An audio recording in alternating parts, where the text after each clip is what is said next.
Bonjour, voici le tirage quotidien sur le mercredi 12 octobre.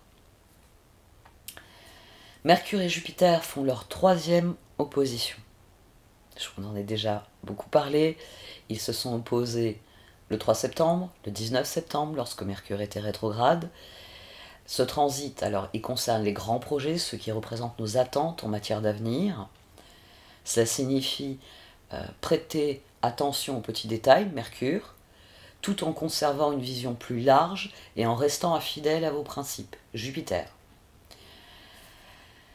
Cette opposition souligne que cette semaine, il sera important d'écouter plus que de dire ce que vous pensez. Se mettre à l'écoute, afin de voir les grandes lignes, les grandes perspectives qui peuvent s'ouvrir à nous. C'est important, d'autant plus que le même jour, Mars en Gémeaux sera carré à Neptune rétrograde en Poisson. Là aussi, Mars en Gémeaux, je vous l'ai déjà dit, il est en Gémeaux depuis le 20 août. Je vous ai déjà parlé de ce transit qui sera très long, parce que Mars sera rétrograde dès le 30 octobre, ne redeviendra direct qu'en 2023. Donc, le carré Mars-Neptune de demain, il est utile pour les projets créatifs, pour utiliser votre imagination. Mais il rend la vérité floue ou insaisissable. Donc, si l'opposition Mercure-Jupiter vous encourage à être à l'écoute, le carré souligne qu'il ne faut pas croire tout ce que vous entendez.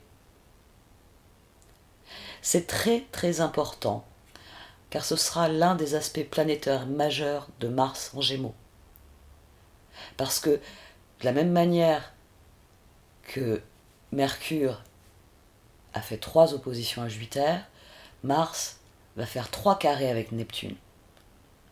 Le 19 novembre, lorsque Mars sera rétrograde, puis le 14 mars 2023, lorsque Mars sera redevenu direct. Autant dire que je vais vous en reparler de ce transit.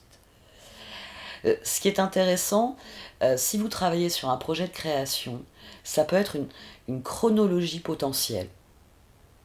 Il y aura à chaque fois un pic de compréhension le 19 novembre et une forme de conclusion le 14 mars. C'est donc une alliance qui est très intéressante. Ces deux transits, on peut les voir ainsi. La troisième opposition Mercure-Jupiter, celle qui a exalté nos grandes idées, donne le relais au carré Mars-Neptune, qui aura lieu 3 fois. Il nous faudra faire le tri entre ce qui est vrai et ce qui est faux dans un Mars-Neptune, pour avoir les bonnes actions Mars. Soyez attentifs. C'est sans doute... c'est là que l'astrologie est une grille de lecture intéressante, parce que c'est sans doute l'autre transit majeur du jour qui vous aidera à trier le vrai du faux dans ce que vous allez entendre. En effet, le même jour, le Soleil en Balance sera trigone avec Saturne rétrograde en Verseau. Et vendredi, ce sera Vénus en Balance qui sera trigone avec Saturne en Verseau. Un trigone Soleil-Saturne en signe aérien, c'est rationnel, c'est réaliste, c'est organisé, c'est sensé. C'est un moment où vous pouvez calmer votre esprit, voir les choses plus clairement et prendre une décision éclairée. Donc, laissez votre authenticité, Soleil-Vénus, vous guider, Saturne, au travers de l'opposition Mercure-Jupiter et du carré Mars-Neptune. Au fond de vous, vous connaissez la vérité. Votre intuition, elle vous donne toujours la direction à prendre pour progresser. Donc, soyez à l'écoute. Sachez discriminer le vrai du faux et laissez votre conscience intérieure, ce Soleil et cette Vénus unis en balance et donc équilibrés, vous guider vers la marche à suivre, le chemin à emprunter. Mars, Jupiter, waouh! Danse de la révélation. Une situation de votre vie est sur le point de se clarifier. Comme un tableau de sable changeant, l'image va se préciser et paraître différente de ce qu'elle était auparavant. Cet éclaircissement vous apportera un grand soulagement et la confirmation de votre intuition. Soyez patient et permettez à la révélation de venir à vous au moment opportun. Prière pour la danse de la révélation. Vénéré Kuan Yin, j'abandonne toute peur qui déformerait ma perception et m'empêcherait de voir les niveaux plus élevés de vérité que je suis capable de comprendre. Je vous en prie, aidez-moi par votre danse divine de compassion et de miséricorde, afin d'éclairer ce qui est confus, d'évacuer la distorsion et de révéler la vérité avec grâce et simplicité. Dévoilez la vérité par votre danse de la révélation, Vénéré Kuan Yin. Merci. Om Mani Padme Hum.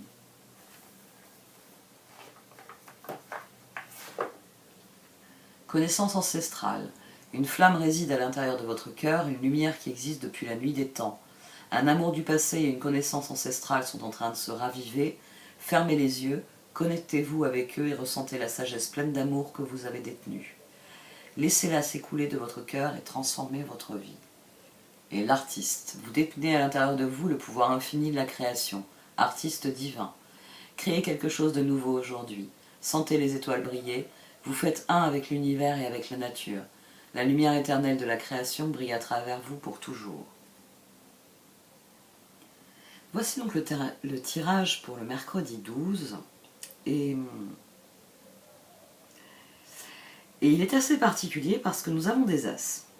C'est assez peu fréquent qu'il y en ait autant. On a que... Bon, c'est vrai, on a 18 cartes, mais il y a 3 as. L'as de bâton, l'as d'épée, l'as de coupe. Il y a 2 fois le 4 d'épée, 2 fois tempérance.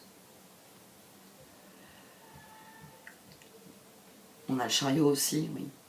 On a le chariot qui d'ailleurs était déjà dans le set de Pentacle. On a des choix en face de nous. 2 d'épée, 2 de Pentacle.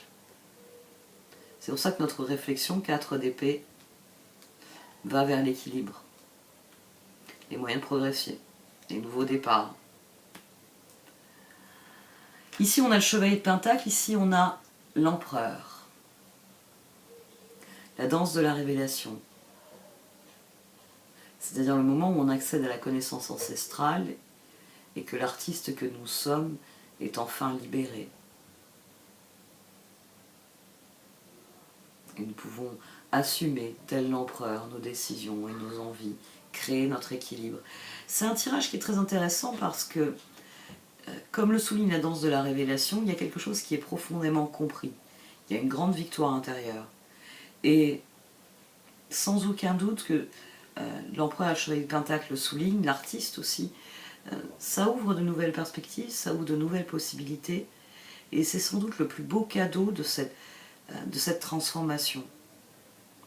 Au niveau matériel, on a chevalier d'épée, 7 de pentacle, as de bâton. On a le désir farouche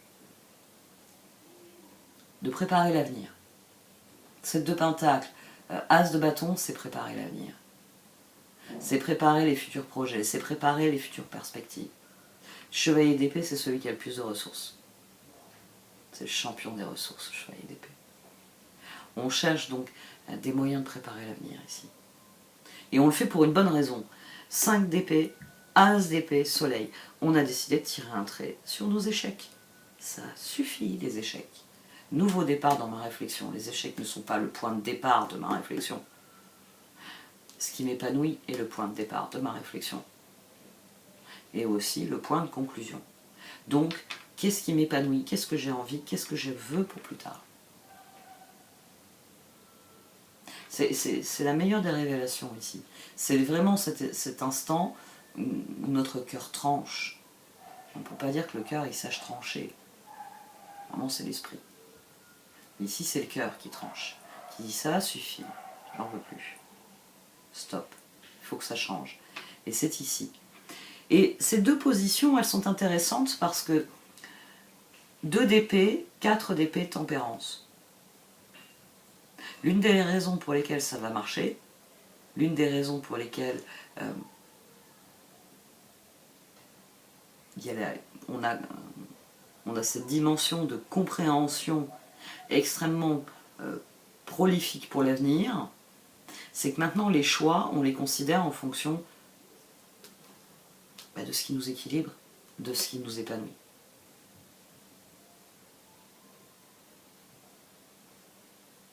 Et 2 de pentacle, 9 d'épée, 6 d'épée. On cesse d'être terrorisé par les petits choix. Ça, c'est un point de vue intéressant parce que le 4 d'épée sur un 2 d'épée, le 2 d'épée par définition est un choix plus difficile que le 2 de pentacle. Ici, ce qui est intéressant, c'est le 6 d'épée. C'est le moment, c'est sur ça qu'on a tiré un trait. Sur le fait que tout était devenu difficile dans nos choix, que tout suscitait de la peur. Ça, c'est fini. Maintenant, on ne réfléchit plus en se disant quelle est la prochaine catastrophe qui va me tomber sur la tête. On réfléchit en se disant, parmi toutes les perspectives qui me sont offertes, laquelle est la plus intéressante pour moi? On a changé notre façon de penser. On ne réfléchit plus en fonction des échecs et des peurs. On réfléchit en fonction de notre équilibre et notre bonheur. Et c'est pour ça qu'ici, en position centrale,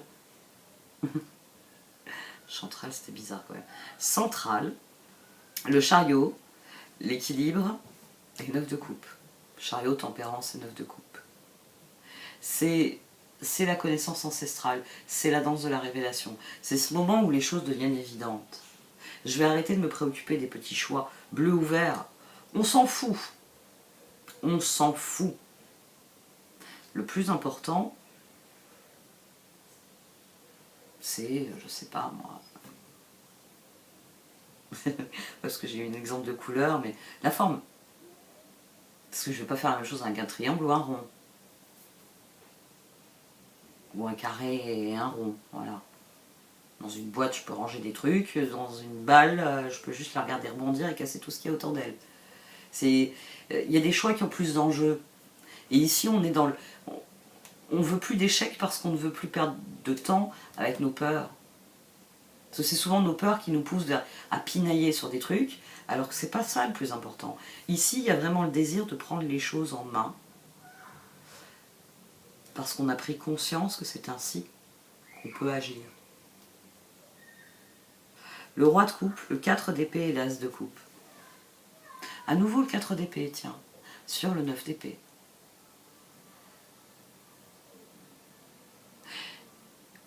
Roi de coupe, as de coupe. Nous ne pensons vraiment plus, c'est ce que j'ai dit au tout début. C'est le cœur, il a tranché. Ça suffit. Je ne prends plus mes décisions en fonction de mes peurs. Je les prends en fonction de ce qui me plaît, en fonction de ce qui m'épanouit, en fonction de ce qui transporte mon cœur. Et dès lors, ma réflexion, elle n'est plus parasitée par tout ce que les peurs soulevaient en moi. J'ai tourné le dos à cette part-là de ma vie. Maintenant, je réfléchis en fonction de ce qui m'équilibre et me rend heureux. C'est un très très bon tirage. Sans doute, à mon sens, c'est la 3e opposition Mercure-Jupiter. Ce sentiment qu'il y a certains de mes projets qui doivent avancer plus que d'autres. Donc je vais arrêter de perdre du temps sur les trucs qui ne me servent à rien, sur les trucs qui m'encombrent, sur les trucs qui me ralentissent, sur les trucs qui me font peur, sur les trucs qui m'ennuient. Je vais me concentrer plutôt sur les choix les plus déterminants pour ce que je veux ensuite. Parce que c'est ça qu'on remet ici au centre. Ce pas mes peurs qui sont déterminantes pour mon avenir. Ce qui est déterminant, c'est ce que je suis et ce que j'entends devenir. On va voir les oracles.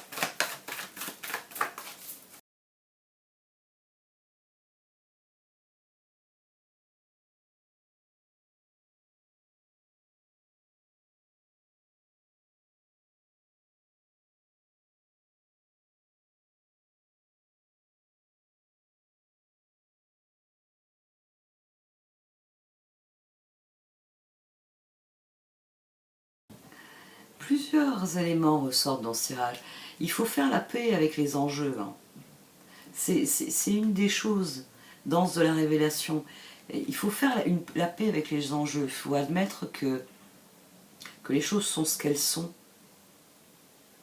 Et que c'est seulement en les acceptant pour ce qu'elles sont qu'on peut les faire changer, évoluer vers ce que nous voulons qu'elles deviennent. Et ça, c'est la chose avec laquelle il va falloir faire la paix. Parce que, de toute façon, il y a quelque chose qui est compris, qui est admis. Il y a une nouvelle sagesse qui est là. Il y a une nouvelle sagesse et elle ouvre de nouvelles perspectives avec les autres. On commence à se dire, tiens donc, maintenant que je suis alignée sur moi-même, que je m'aligne sur mon environnement, forcément mon environnement répond. Et pour certaines personnes, c'est des nouvelles rencontres. C'est des rencontres qui apparaissent comme destinées. C'est vraiment ce sentiment-là. C'est parce que je me suis alignée que je me suis aussi alignée sur cette personne. Il y a une idée ici du fait d'avoir rectifié sa trajectoire, ça croise d'autres trajectoires. Et c'est quelque chose qui nous semble être parfaitement ce qui était nécessaire, ce qui était possible. C'est des relations dans lesquelles on va vouloir aller très vite d'ailleurs. On est vraiment dans l'envie. Il y a un nouveau stade qui a été franchi. La route, elle s'ouvre devant nous. Ce tirage dit que la route vient s'ouvrir devant nous. C'est pour ça qu'on a tous ces as rassemblés. C'est pour ça qu'il ne faut pas faire un choix en fonction des peurs. Les peurs, c'est souvent mesquin. Il y a une mesquinerie dans les peurs. C'est vos peurs qui s'expriment, elles vont vous faire avoir peur de petits détails, de petites choses. Et vous faire prendre... Et vous faire transformer un petit truc en... Comment on appelle ça? J'avais l'expression sur le bout de la langue il y a 2 secondes. Elle m'est venue. Oui, les peurs, elles transforment une taupinière en montagne. C'est ça que font les peurs. Donc vous êtes tellement obnubilé par le petit truc, vous avez peur qu'on s'aperçoive, je sais pas moi, que vous avez des cheveux blancs. Et vous en faites une telle montagne que vous n'avez pas aperçu, je sais pas moi, que vous êtes sorti et que votre pull était à l'envers. Et vous serez encore plus mortifié quand vous apercevrez que votre pull est à l'envers. Et à force de vous stresser en vous disant oh, tout le monde voit que j'ai des cheveux blancs, non, les gens ils ne vous regardaient pas pour ça, ils vous regardaient parce que l'étiquette elle flotte au vent derrière vous. Ici, ne perdez pas de vue ce qui est vraiment essentiel, c'est ce que j'essaye vraiment de vous faire comprendre, c'est qu'ici on s'enferme, on fait d'une taupinière une montagne et c'est ce qui nous dessert. Il faut rester concentré sur ce qui est essentiel, sur ce qui vient. Et en quoi c'est une excellente perspective, parce que c'est une excellente perspective. Il va falloir trier le bon grain de livret. Hein. Et ça, c'est la connaissance ancestrale, c'est la danse de la révélation. C'est ce moment où il y a le déclic. On se dit ça en vaut la peine. C'est ce que je veux, c'est ce que je désire. Et pendant que je dis ça, je suis en train de lire le Chevalier de Pentacle. Action prudente mais sage, attention méticuleuse aux détails, bonté envers les autres. Vous prenez le pouvoir demain. As d'épée, as de coupe, as de bâton. Soyez bien conscient de ce qui vient. Soyez bien conscient de ce qui a vraiment de l'importance pour vous et ce qui n'en a pas. Parce que ce qui n'en a pas, il va falloir l'éjecter. Il va falloir l'éjecter pour réellement voir la route s'ouvrir devant vous. Parce que ça, la route, elle s'ouvre.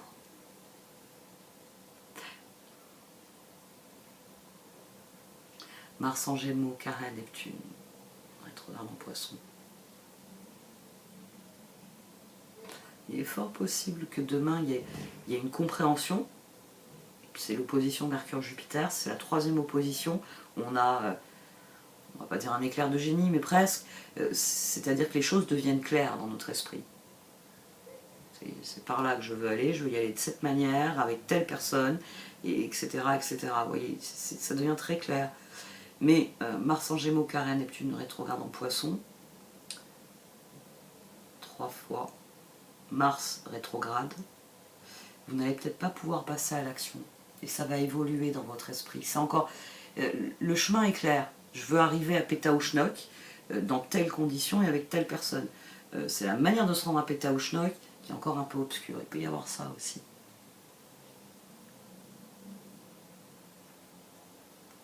Ou un rappel à l'ordre. Soleil Trigone Saturne. Ah non, c'est pas comme ça que je dois faire.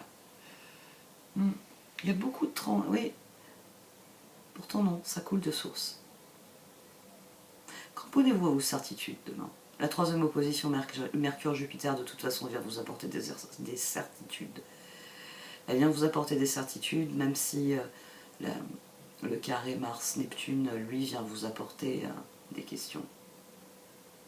De toute façon, on avait des cartes, même ensuite, des cartes qui soulignent qu'il va y avoir des certitudes.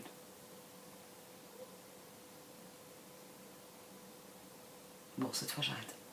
Merci de m'avoir écouté. Vous pouvez liker, commenter ou partager cette vidéo. Au revoir.